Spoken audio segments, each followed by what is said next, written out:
Welcome to Season 9 of WitchLit, now a monthly podcast. We're still in conversation with authors of the occult, but we have transitioned to doing our seasonal special episodes every month, mostly so I have more time to write more books. I'm excited to bring back previous guests via Hedera, Charles Harrington, and Kata Kiss, and we have some wonderful new guests scheduled, including Aidan Wachter, Judica Illis, and Cassandra Snow. If you'd like to read along with us in book club fashion, I'll announce the next month's read on the previous month's episode. So for May, via Hedera will be joining me to talk about Lillian Morrison's 1958 book, Touch Blue, a folklore collection for children. It's tricky to find a hard copy, but Open Library has it to borrow. Let's jump in to this month's discussion with Ron Padrón. Welcome to WitchLit, a place to talk about the craft of writing and writing the craft. I'm your host, Victoria Raschke, author, publisher, witch, and nosy Scorpio. So welcome to the new version of WitchLit for now. So we're doing episodes that are more like our special episodes in the past. So I have guests with me today to talk about a book that they chose. So I'm going to tell you about the author of that book, and then we'll jump in from there. Gloria E. Anzaldúa, born September 26, 1942, was an American scholar of Chicana feminism, cultural theory, and queer theory. She loosely based her best-known book, Borderlands, La Frontera, The New Mestiza, on her life growing up on the Mexico-Texas border and incorporated her lifelong experiences of social and cultural marginalization. She loosely based her best-known book, Borderlands, La Frontera, The New Mestiza, on her life growing up on the Mexico-Texas border and incorporated her lifelong experiences of social and cultural marginalization into her work.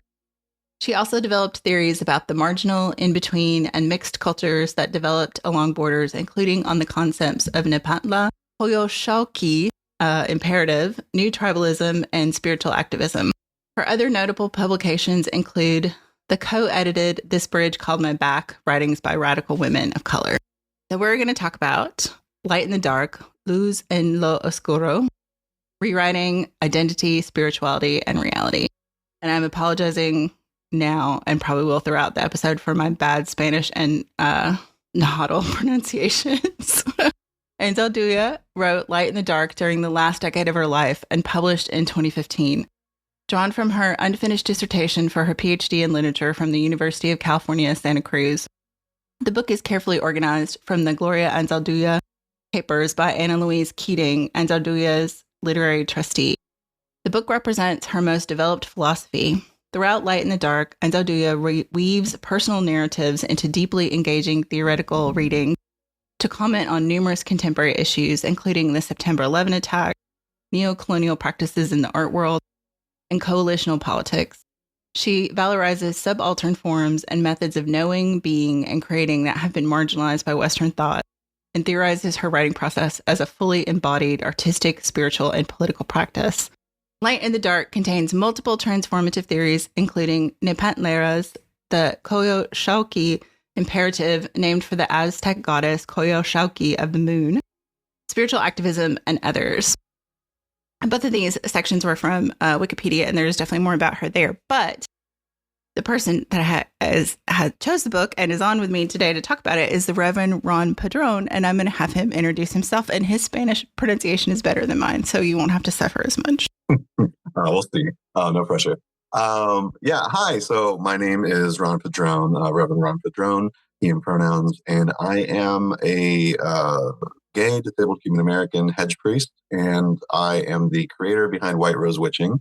White Rose Witching is the vehicle that I use for my my pagan ministry, so queer affirming, queer centered ministry, but also for the spiritual activism work that I do more broadly, and sort of deep dives into pagan theology, specifically liberation theology through a pagan lens. And it's also where you can find the work that I'm involved in, including co-editing a zine with some friends that I co-founded and co-edited a zine called Altar Punk with some friends, which is an interfaith zine that is designed to reclaim the idea of religiosity and spirituality from the far right, from nationalist movements, because they're not the only ones who get to be spiritual, or they're motivating force in the world for progress to be spiritually driven. And also I started a new zine project there called the Pagan Punk Community Grimoire, which is a community-based, community-grown marriage of the idea of a grimoire as a magical collection of formula, rituals, recipes, what have you, in a zine, being a community-generated, community-driven, community-focused knowledge-sharing platform. And it's just a growing collection of 1 to 2 page mini zines, each one about a specific topic. I've written some friends have written some. I have more that I need to post. I'm just behind. And I'm very, very, very, very excited to talk about this book because Gloria Anzaldúa's writings and this book specifically had a really, really, really big impact on why I decided to pursue pagan ministry and also how my idea of spiritual activism has formed over the last several years. That kind of answers kind of what I was going to ask you first about, like, why particularly this book? Like, what about this book and in her canon even?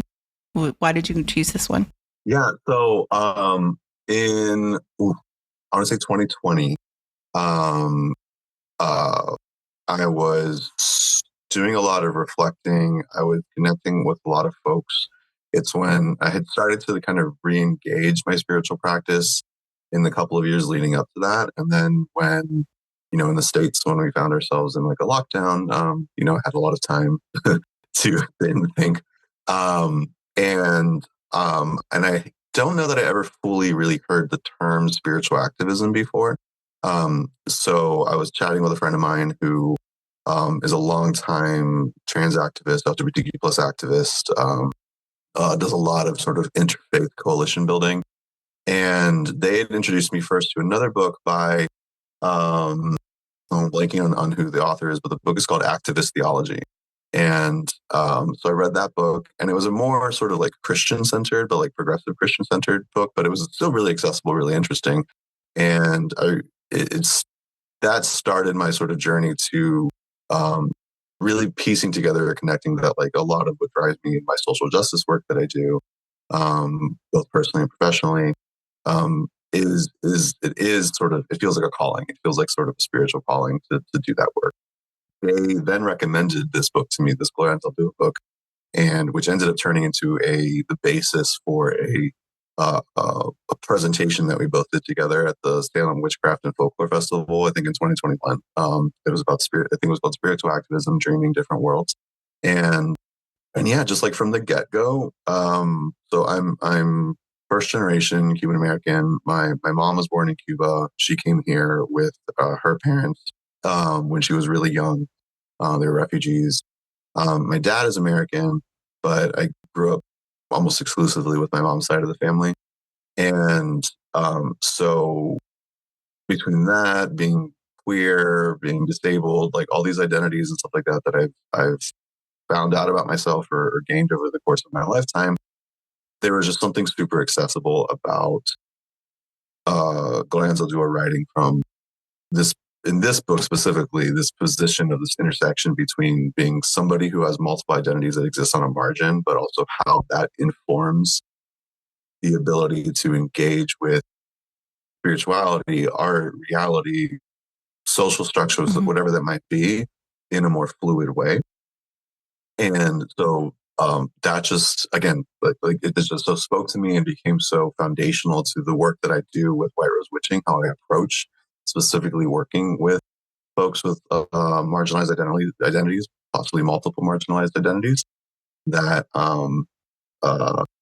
when we connected and you're like, oh, is there a particular book that you want to talk about? I glanced over, I was like, oh man, I don't know what book. And I glanced over at my bookshelf and like immediately the first one that I saw was this one. And I was like, it absolutely has to be this book. It absolutely has to be Light in the Dark.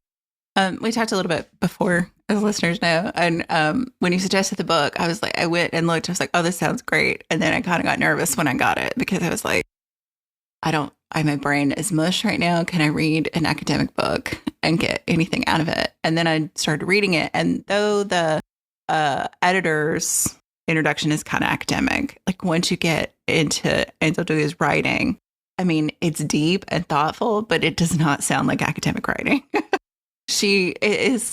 It's just someone talking to you about her life. And she even talks about that in the book, about how the way she wrote was a problem when she tried to do her PhD the first time, that there was so much pushback about her personalizing her work. And I mean, what is your take on that kind of and like how she approaches this? So I think so. So I have a lot of experience in academia, and I consider myself a non-academic academic. There's a journal that I helped to co-found, it's a disability journal, and I specifically said I was like, part of this has to be a space for personal essays, poetry, reflective pieces from people who aren't researchers, because with the disabled community specifically, a lot of the ways that that community that we get written about is we're written about, or Mm-hmm. we're medicalized or a research subject, and we very rarely get to have our own voices.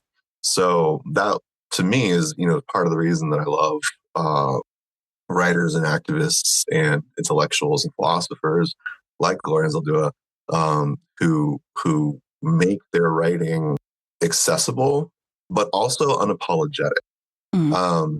Because, and when we talked about this before, I said her writing is accessible with like a little caveat where structurally she flows between English and Spanish, like even within the same sentence.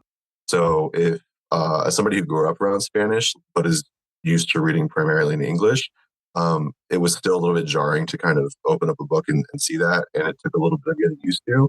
And if you don't know Spanish, then that presents sort of like a barrier of entry or barrier of access to the book. It's one that you can overcome. It's one that you can have. You can like have a Spanish English dictionary.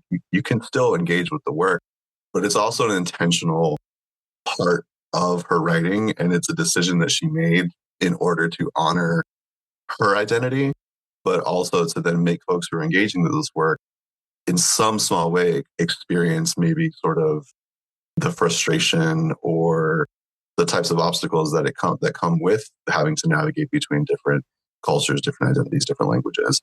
So, so I love how personal her writing is, but I also love how her writing, like she's a writer, she's an intellectual, she's a philosopher, but she's also an artist.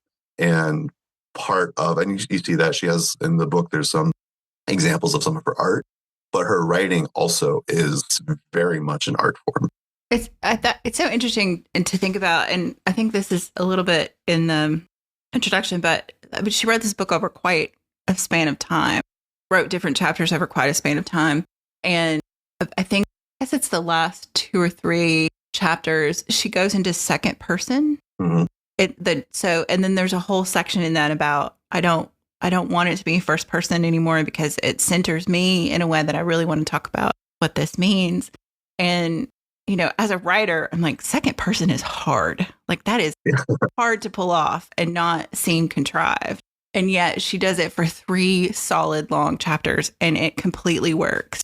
And it is that, like you said, that mix of Spanish. And then also just as a writer and her talking about, especially the chapter about actually writing, like it's just, you reading it, I was like, oh man, this is me. I mean, not like the details, but just like the how you process your own artwork, whether that painting or writing, and like just the process of creating and destroying yourself and the work at the same time.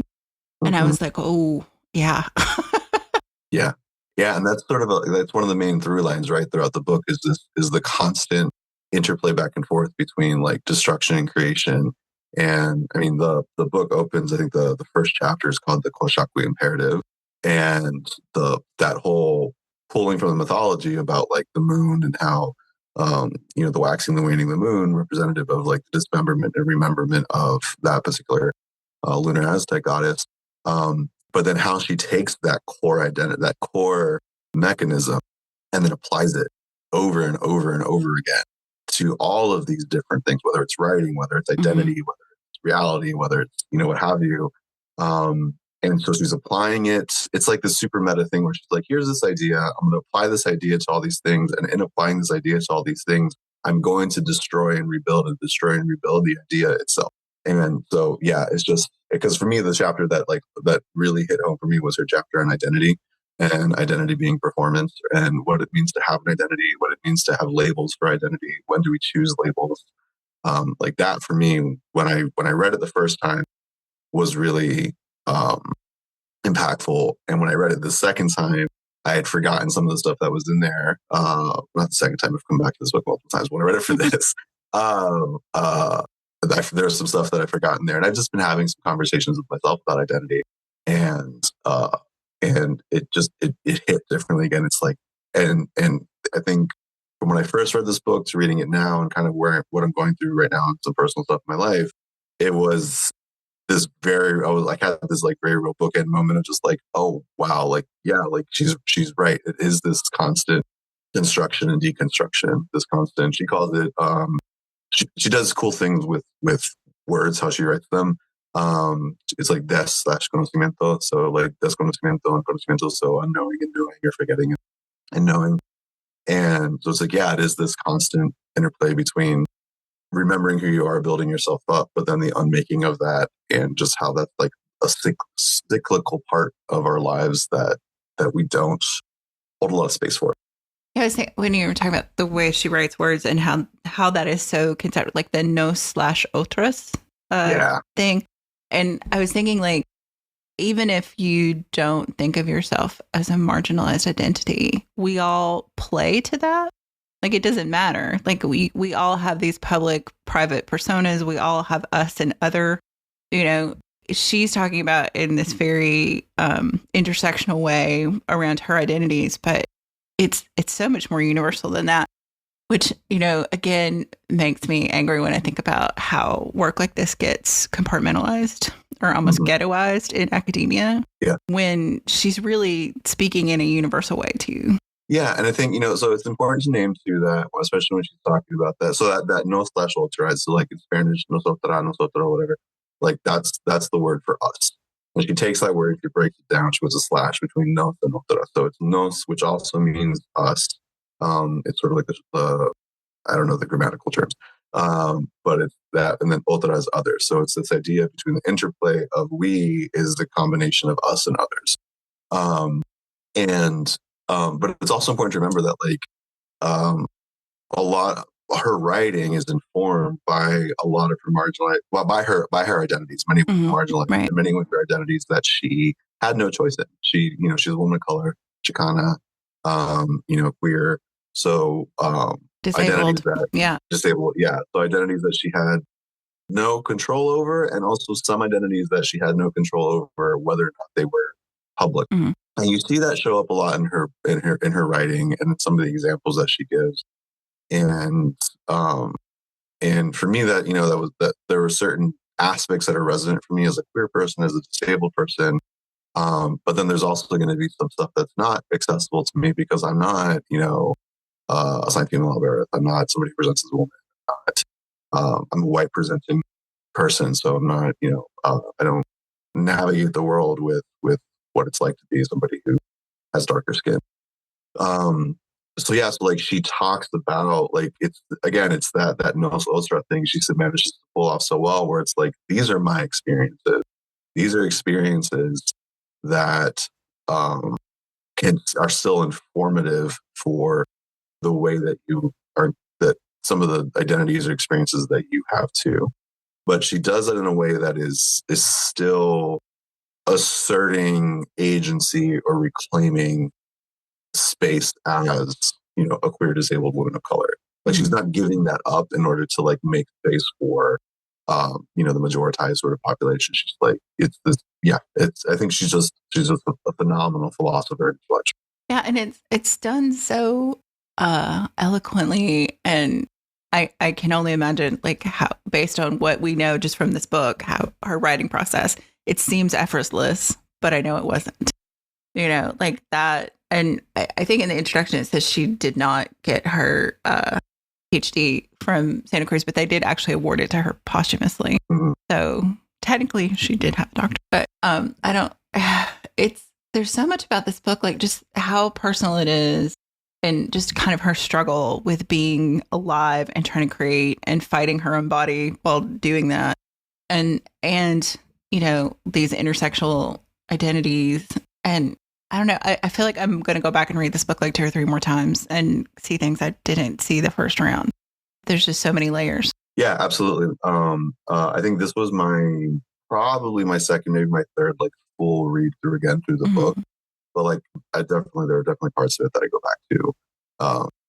Or I incorporate a lot of this into some of the teaching and ministry that I do. So definitely parts I go back to, sit with and kind of, like, get inspiration. but yeah, I would say, the first time I read it, talking about like her flowing between like English and Spanish so seamlessly, like that took a little bit of time for me to get used to. And so it wasn't really until like I think the second time around that I read it again. But yeah, like I got more out of it because I came into a little bit more prepared. But also it's a book that because she wrote it, like it's a collection of essays. It's something that this book represents her writing over a pretty large span of time. And so I think depending on, so she was navigating different experiences, different challenges, was being informed by, lived experience that had accumulated, depending on what part of the book that you're in. Mm-hmm. And I feel like that, depending on where you are in your own journey, that kind of lends like what part of the book resonates with you more. Yeah. If that makes sense. Yeah, that totally makes sense to me because I really did identify a lot with this section on writing just because of where I am in my own work right now. It was almost hard to read in context because it's just that, you're thinking about your personal struggle. And that's one of the parts that's in second person. So it does have this, like you're internalizing it as you're reading it kind of thing, which is something that well done second person can do. It's just really hard to pull off. And so I just, while also reading it and struggling with these ideas about creation and creativity, and then also like just marveling at her writing at the same time.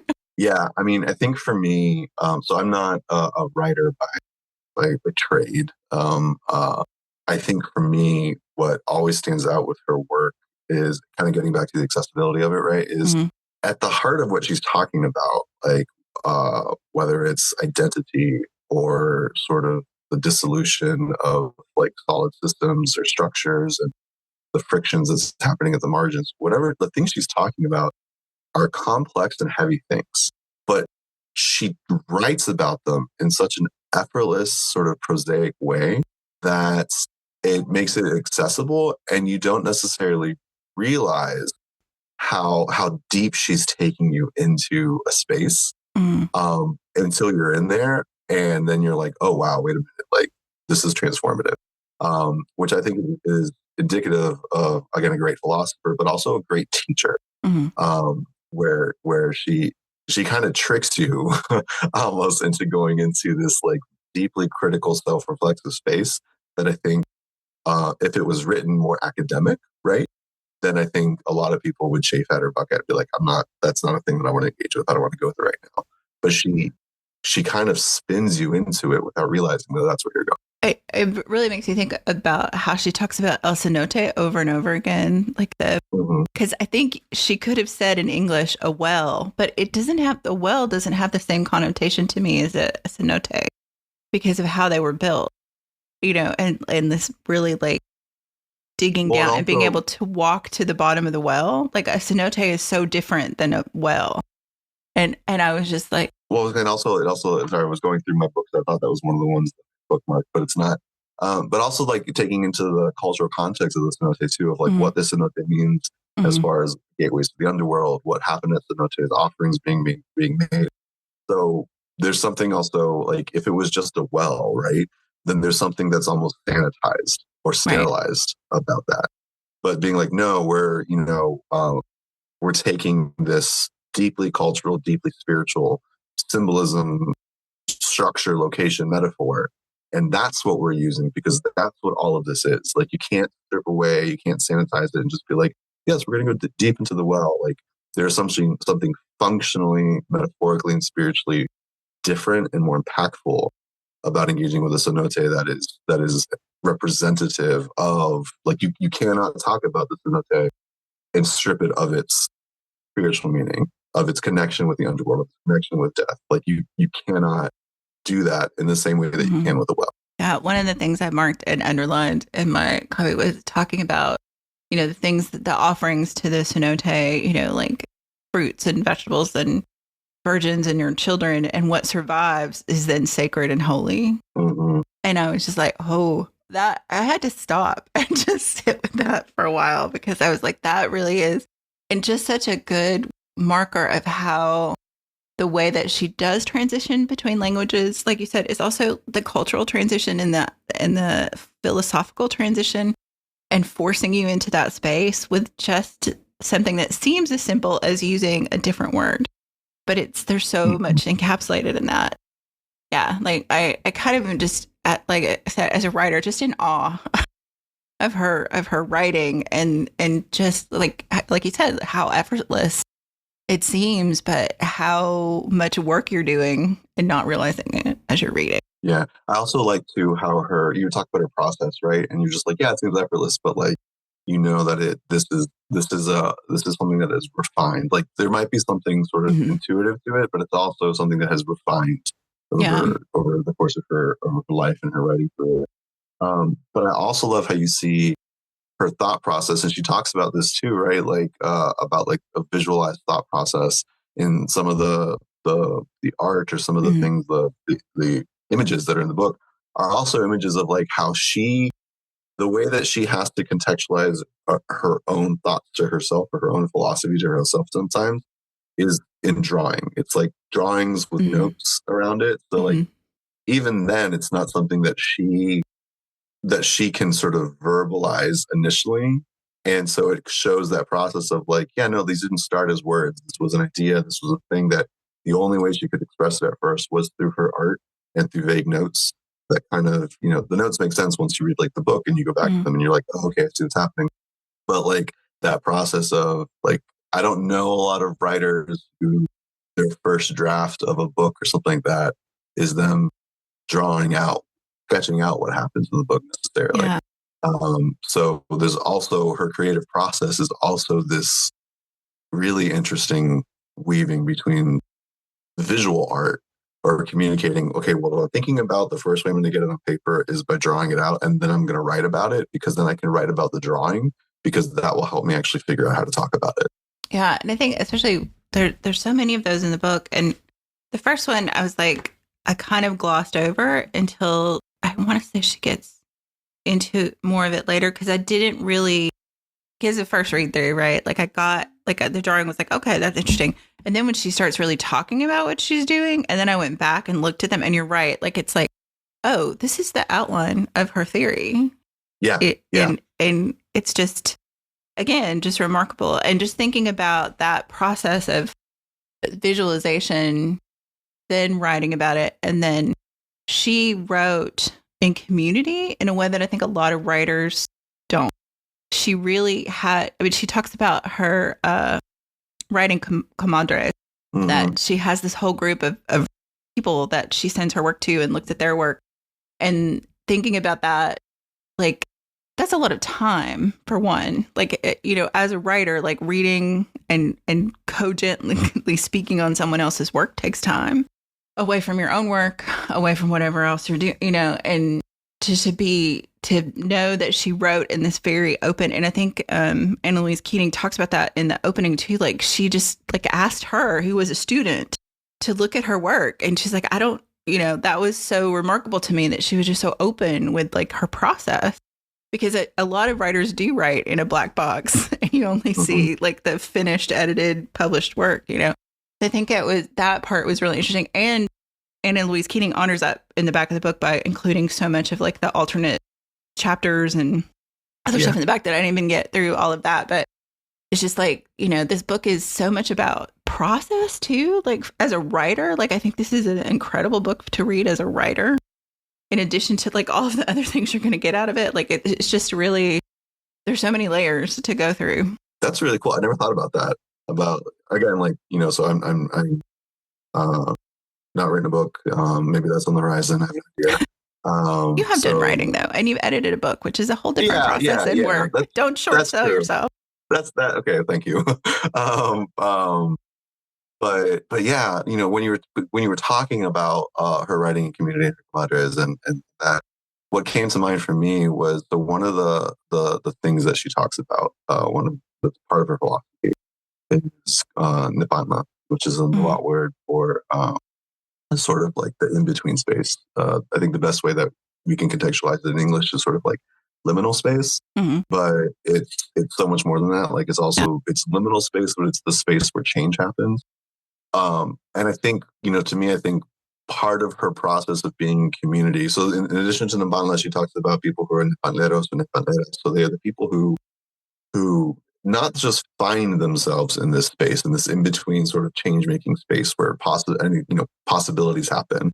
There are people who actively go into that space, because she talks about like ruptures happen. And it might be ruptures in your identity, it might be ruptures in society, it might be what have you, that fling people into this Nepala space.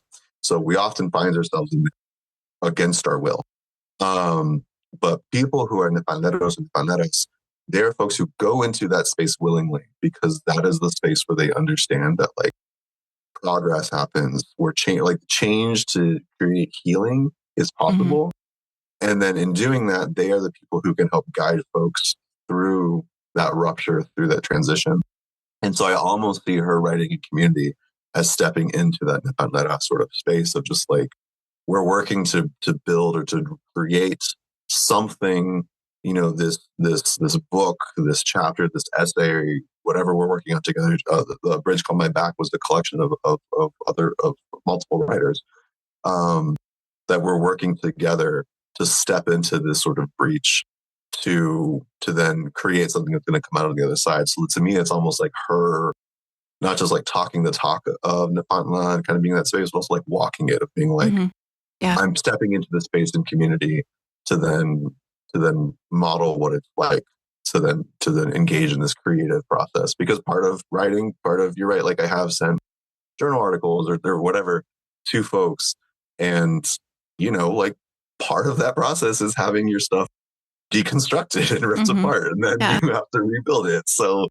yeah. So some of it is having somebody to help navigate that space with you, or being community in that space. Yeah.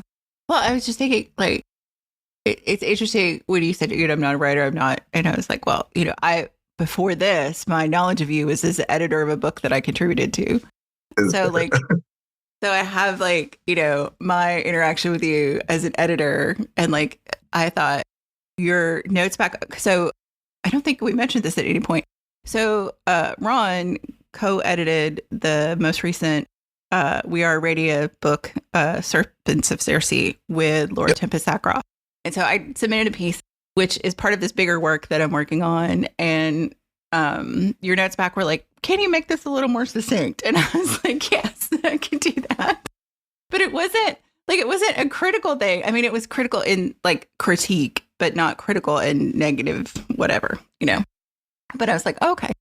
And then just reading how you and Laura put the book together, like, and how it flows, and how, like, even though like the theme of the book was Circe, and that the idea of the serpent rising and resilience, my piece is it is about resilience, but it's around Isis, and in the book, it just works itself in. Like, you guys did this fantastic job of just the flow of this book. And I think being an editor is kind of being in that Nepantla space, because you are creating something whole out of so many pieces. And this, especially because the pieces are short, it's a lot of work to kind of serialize, figure out where that goes. And I think editing kind of gets short shrift sometimes in the writing world, like any level of editing, because it's, writers need editors. I mean, that's really what it comes down to, is like writers need editors, not just to get their book published, but to also, like, we all have these prosaic things we do.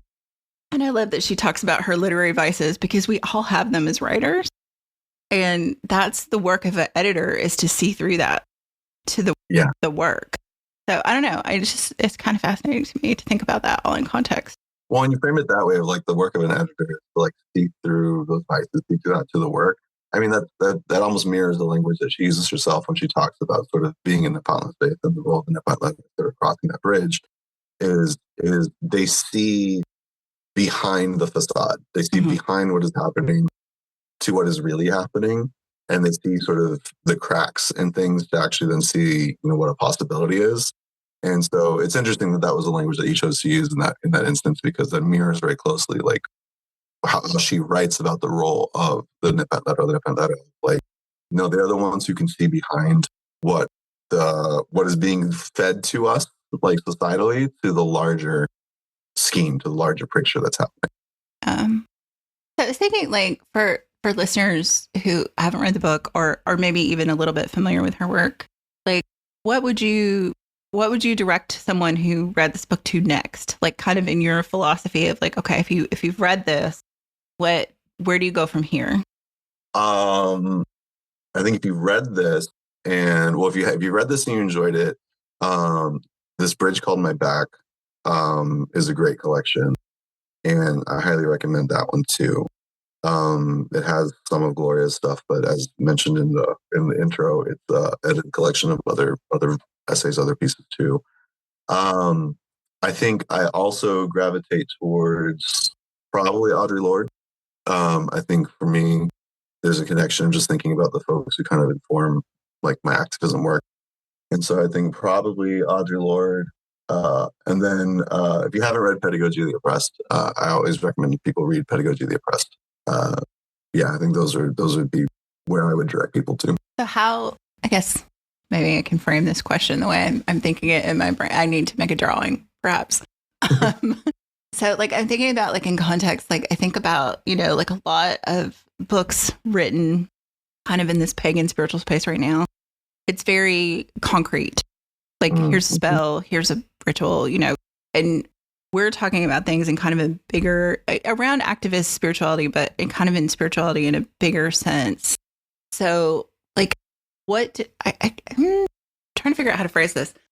It's like, I feel like there's a piece missing from like conversations in current pagan spaces about these bigger issues. I mean, I think it is happening around activism, but I still kind of feel like we're so fraught about talking about theology as pagans.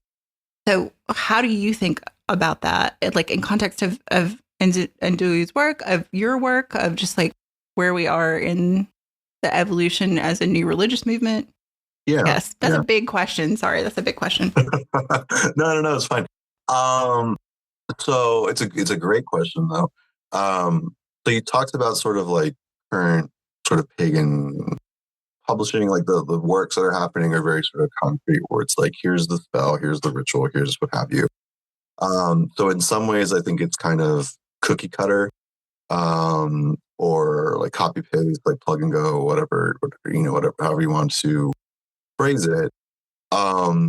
And I think within I think that's contrary, I think, to sort of in this book, at least, what Gloria Anzaldúa is talking about, of the act of being in constant co-creation with yourself and your reality and your spirituality. I mean, literally, like the subtitle of the book is rewriting identity, spirituality, and reality. And so I think, for folks who are new to paganism, I think these books are great. Like, it's like, okay, here's various rituals, here's things you can try. Because I think everybody needs a place to start from, where it's like, okay, this is how I do a thing. Or if you're being initiated into a particular tradition or path, learning how people do the thing, and becoming, aware of it. If one of the things that helps is when things become sort of like rote enough that you can be in the middle of doing your ritual or your ceremony or what have you, and not have to pause and stop for a second and be like, wait, I need the book. I don't remember what I'm supposed to say next or where I'm supposed to go next. We've all been there. We all will be there again because our brains are funny things. But so those are all great places to be. I think what happens, and I think why there's a certain, I'm going to use the word shallowness, and I don't mean it in the same way as sort of like vapidity or anything like that. So like nobody come for me for saying like paganism or pagan. Do not come for Ron. Yeah, there's a certain shallowness, I think, where we stop at that. And we don't get into this many of us, I should say, don't get into this deconstruction, reconstruction, co-creation process of our own spiritualities. We have, I think, a vehicle for it, or a space where we kind of acknowledge it a little bit. So in this is, I think, more so maybe in the last like 10, 15 years when I was growing up, I didn't hear this phrase too much, but the unverified personal gnosis, or UPG. So I think we have a space, or like a nascent space, where people can say, well, this is my reality. That's not, I don't want to say like my reality, but like this is my experience, or this is my what have you. So I think we're starting to carve out space for people to have that.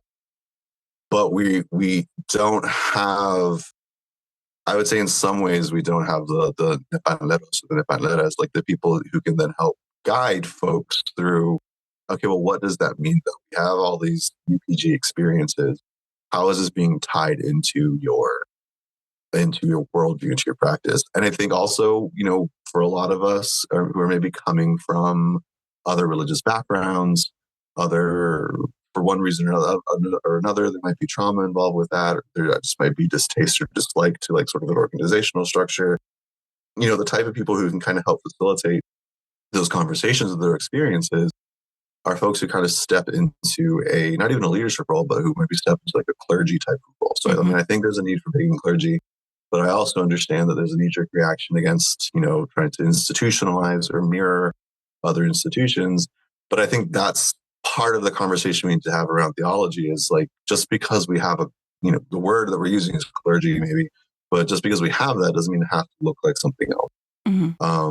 Part of that theology is how is your spirituality, your beliefs, like shaping your worldview and shaping your relationship. I also think, a lot of what Gloria Anzaldúa talks about is relationship building, or how we are in relationship, and how different parts of ourselves at any given moment can be in friction, can be a source of friction for a relationship or a source of ease for a relationship, whether it's with the world or with ourselves or what have you. So, I think there's just, we talk a lot about being in community in paganism, but I think we don't do a deeper dive into what does it mean what do relationships mean? What does relationship building mean? What does it mean to be in a relationship? And then we don't have that deeper conversation of how does my particular paganism, whether it's a particular tradition or something more personal, more eclectic, how is that informing my relationship to the world and how I build and cultivate that, both the seen and the unseen world, how I build and cultivate that. And I think, we are so atomized too. Like there's not, building community is difficult. I mean, like I think, so I think 2 years ago now, gosh, time is a flat circle. Phoenix LaFay and I talked about Drawing Down the Moon, and like how that early American paganism was so coven oriented. Like being a solitary witch kind of wasn't a thing. I mean, it was, obviously they existed, but it really was so focused on covens. And that's kind of the opposite place where we are now. Like we're all solitaries to some extent, or, especially since COVID, even like in the last 5 years, when things broke apart, we haven't coalesced again around a lot of those things. And so like, I think community happens at places like, conferences and things like that, which is a different kind of community because it coalesces for a moment and then breaks apart again. It's not your constant small community. And I think that's one of the challenges around that of paganism or witchcraft or whatever, is that, we don't have the parish church. There's no central point in the community to come around as easily unless we create it. And that's quite difficult in a lot of instances. We all have jobs and there is no clergy. I mean, there can be if you're in a coven, but even in coven situations, those people who might be in church aren't necessarily trained. And I don't mean that in like in a hierarchical sense, but there is a gift and an art to being a counselor in a priesthood role or a priestly role. So because you can lead ritual doesn't automatically mean you can do that, I guess. Exactly. So I think it's, I still feel like, we're so in our infancy as a modern movement. And I think that pushback against, hierarchy and organization. And I get that because so many people are walking away from mainstream religions with trauma from that very high control place. But I'm also like, we're selling ourselves short a little bit and not reclaiming this idea of priesthood for ourselves. And I don't know, it is a big question. You weren't wrong. I'm just, I think about this a lot. So. And I think, and I want to clarify too, like, my response was meant to be critical in the sense of how you said before, like, be critical, but in the sense of critique. Right. Because we are a new movement. We are a new spiritual religious movement. We're also one is for the most part, like pretty adaptive. Like we're like, okay, we got to change. We got to do this. So so all of the stuff that I pointed out or things that I pointed out as like issues or things that we need are things that I hope that we will continue to be in conversation about. Like, I'm not necessarily critical about like them not existing right now, because in some spaces they do, in some spaces they don't. But I think, as our numbers grow, as honestly, I think one of the first things we need to figure out how to do is how do we pass down and share knowledge, right? Because I'm about to turn 40, so I'm like, wherever you want to place me, I'm like, whether that makes me old or young, paganism, I don't know. But there are a lot of folks who were leaders in that sort of first wave of paganism now, who are older or passing or have passed, but because we're not so great at planning ahead necessarily, that we don't have, well, what is the succession plan? How is this knowledge going to be shared and disseminated? How this particular circle or this organization or how it runs? How is it going to continue post X person? Yeah. And how are the people who are going to lead it being trained to take up leadership in that? We've seen, I'm not going to name names or whatever, but we've seen, a handful of conferences or organizations just kind of dissolve because the person it was one, maybe two people that kept it going. And then when they passed, it's gone now. So now there's a void in that space, spiritually, but also in some real instances geographically, because it might have been the only thing that happened in like a 3-state area. So, I think there's got to be a lot of that conversation about we're at a point now where our elders are doing the thing that elders do. They move on. And how are we accommodating for that? How are we planning for that? And then also to your point too about like, just because you're a good like coven leader or ritual leader doesn't mean you're a great counselor. Also, just because you might be a clergy member or something. So I'm ordained pagan clergy to the Sacred Wall congregation. I refer to myself as a hedge priest because I don't have a particular sort of place in which my ministry resides. It resides where I wander around. Yeah. But I am not a mental health counselor. So I can help folks in a certain capacity. I can do certain things, but also part of my responsibility is to know where my limits are and know when it is my responsibility to then say, okay, you need a level of service or access to a service that I can't provide, but I will help you find that service. And then understanding that, part of that is then, okay, I'm not a mental health counselor. And what you need right now is that. So let me have to work with you to find somebody who is pagan affirming or queer, or whatever the situation might be, to do that. So I also think we have a lot of training to do, I think, around sort of leadership. I've actually been playing around with this idea about, and there's an essay or my writer, a video essay I might do on my Patreon or something, I'm not sure, around this notion of sovereignty, because for whatever reason, I've heard that term pop up a lot in the last couple of weeks. And I have some ideas about why, but yeah. But what I keep not seeing in the conversations that I kind of lurking on, just being like, what's going on, is that, people want to talk about sovereignty as far as the sort of just like autonomy or agency unto myself. But sovereignty also comes with it historically, a certain, like an implicit amount of responsibility that you have to, in the older times, right? Like sovereign of the land, there was a relationship with the land. So they were sovereign because of their relationship with the land. The land acknowledged them as sovereign, and with that came certain responsibilities to the land and its people. To be sovereign, I think today also means, well, you can't just do whatever you want, whenever you want, and be like an ass about it. You have the ability to have that level of agency or autonomy, but then with that comes a responsibility to how is that manifesting around you? How are you being in relationship with people around you? So I think part of that too is, we have a lot of folks who want to be leaders, find themselves in leadership positions, but then there's not a critical awareness of what type of responsibility comes with being in that position. Well, and I think we still have this very Western idea of hierarchy. And I think, when I think about like paganism and witchcraft, I think in a much more anarchist plane. And I think it's difficult. I mean, I'm in my 50s, So like I think about that leadership position as like I don't feel comfortable in that role as a leader, but then I also realize that it's kind of a responsibility to step up as well and to share knowledge especially. And so much of that has happened in pagan and witchcraft spaces through books, which are not accessible to everyone. And, so how do we create that space where people can step into an elder role? Listeners can't see my scare quotes because I have a lot of feels about that. But, how can we step into those spaces with that understanding that this is not hierarchical? This is just, more anarchist way of looking at like skill sharing or knowledge sharing, like that kind of way of looking at it. And in my tradition, we have these things called passion craft sessions where someone who's just, like nerded out about something just shares that.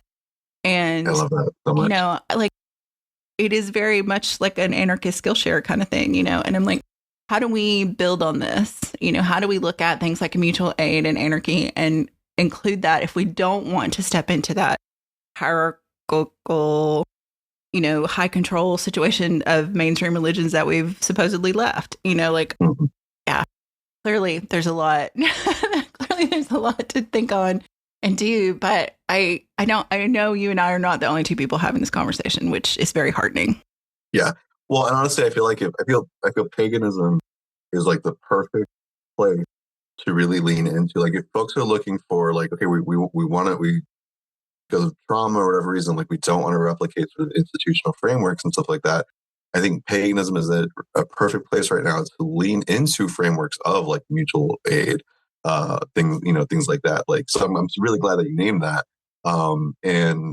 Because I think for a lot of what I hear folks are wanting out of that type of community, I engage in a lot of mutual aid stuff. So I'm just like, what you want is mutual aid. Like what you want is what you want is this sort of type of setup.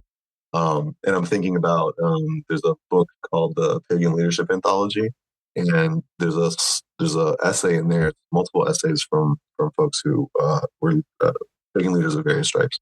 But one of them, I forgot the name, but it's about how like guacamole almost ruined their coven, and it was a thing where they became sort of the coven leader. And just the stress of feeling they had to plan everything on their own, organize everything on their own. Other people weren't stepping up, but this person felt like as a leader or just to maintain, like not have friction in the group. They couldn't like call people out or call people in or what have you. And it all manifested where like it all came to a head where at a coven gathering, someone didn't like the type of guacamole that they had thought. And they like lost their mind. Like the coven leader lost their mind and realized afterwards, be like, this was because I let it get to this point where I didn't tell people that I needed help, where I didn't tell people that being in community meant that there were certain expectations. Like I'm working full time. I'm also, if we want to be in this community, we have to kind of be in, like, we all have to take responsibility for like who can step in and do what part. And it ended up being an overall good experience because then like post that, they're like, oh, okay, so like there's a different person in the coven that rotates of like who's responsible for the snacks, like who's going to do this. So like the workload is shared amongst the community after that. Yeah, and I think that is why a lot of people are reluctant to step into leadership roles of any kind, because it's like, it's, and having been a UU for a long time, it's like once you say yes to being on a committee, they'll ask you every time. And so a lot of people step back. And it's like you can't burn out the people who are willing to give their time. And, that it's a lesson I think a lot of organizations have to learn, and non-organized organizations have to learn too. It's the same people can't step up all the time. Right. Like it doesn't foster succession. It doesn't, like there's so many problems around it in addition to just burning those people out. Yeah. I don't know. There's just a lot to think on and ponder. And I love that, like this book, like it feels like there's a part where she's talking about being on the train and holding onto the pole, and all of the other strangers holding onto the pole. And that's, this new organism of like, and that's what we should look at. And I was like, oh, it's just those little moments where I'm like, okay, yes, that spark like 10,000 other things that come off of that. So, well, I think one of the things I love about this book too is that it this might sound like a weird way of phrasing it, but it's the only way I can phrase it. But like, it gives permission for change. Mm-hmm. And so, yeah. And so like, yeah, like again, thinking about like what type of structures, community structures do we want to build in paganism, right? Like read this book, like think about what does it look like to step out as far away from center as possible. That center is that she talks about center being that sort of like solidified structure where nothing shifts, nothing changes. So, what does it look like to step as far away from center as possible and think about something different? She talks about dreaming new realities and leaning into the dreams. Some things when I can't remember how she phrased it, but like, yeah, I mean, that's we've heard that from multiple, philosophers, civil rights leaders, and stuff like that. Like, you have to dream of something else and then lean into it and like live as if that dream was reality. And that's part of what she talks about is dreaming a different reality and then living it like into existence. Yeah. And she talks about it in that big way. And then also in her small way of dealing with her diabetes. Like it's it's microcosm and macrocosm at the same time. Yeah. Very, the hermetic as above, so below. So. Yeah. Yeah. No, I love that. So I would love to talk to you about this book for like another 3 hours, but I know that we both have deadlines. So I wanted to end on her words. So I did ask Ron before I put him on the spot, just for listeners, please don't think I just like completely called out my guest. So Ron is going to read a section. There's a ritual at the end of the book, which I love that her dissertation ends with a ritual. And Ron's going to read part of that and kind of give you some context for it. Yeah, so the ritual is something that she calls the ritual prayer blessing for transformation. And it's, a couple of pages long. And she does, it involves casting a circle, facing the directions, facing the sky.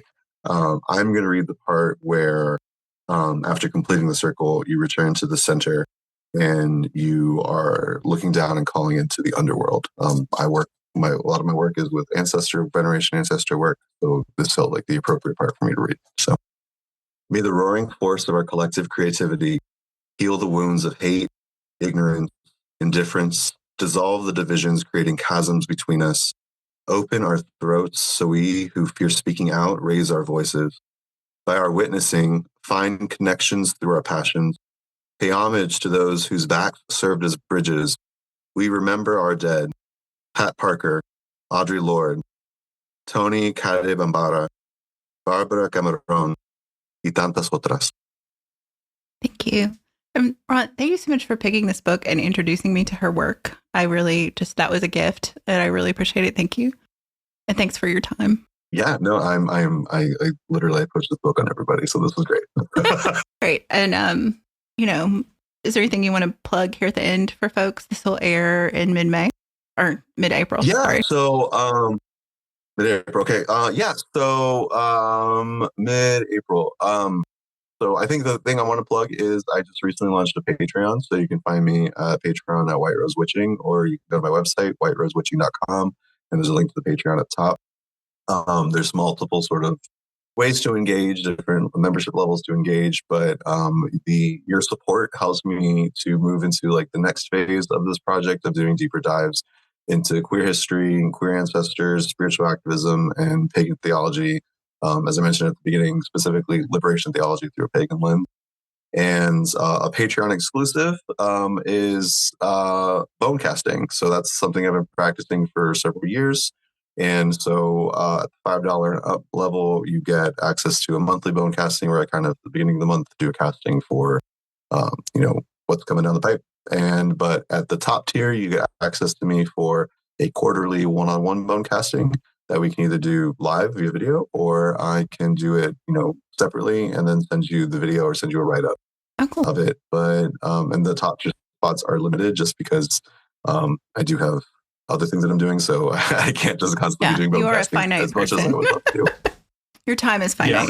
Yeah. Yeah. Awesome. But yeah, so any support on Patreon is very, very greatly appreciated. And you also, through the Patreon, you'll get access to my newsletter and other, so you can get other updates about where I'm at, what I'm doing. And also I do a monthly newsletter that is at the end of the month. I only send it out once a month. I don't like getting spam. I don't want to spam you. And it's just a roundup of blog posts, announcements, upcoming events, things like that.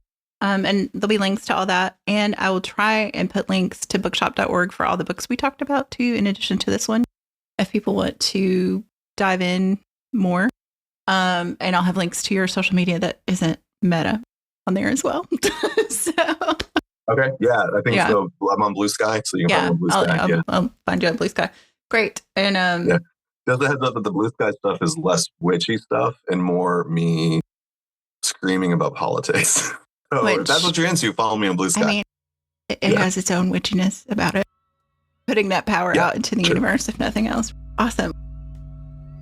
WitchLit is a production of 1000 Volt Press and is edited by Julian Rashke. Our intro music is Cosmic Glow by Andrew Kay, and our outro music is Voices by Alexander Shanekar. Transcripts and all our previous episodes are available at witchlitpod.com, and you can follow us on Instagram or Threads at witchlitpod. Please help other witches find us by leaving a rating or review wherever you listen to podcasts. And thank you for listening to and reading WitchLit.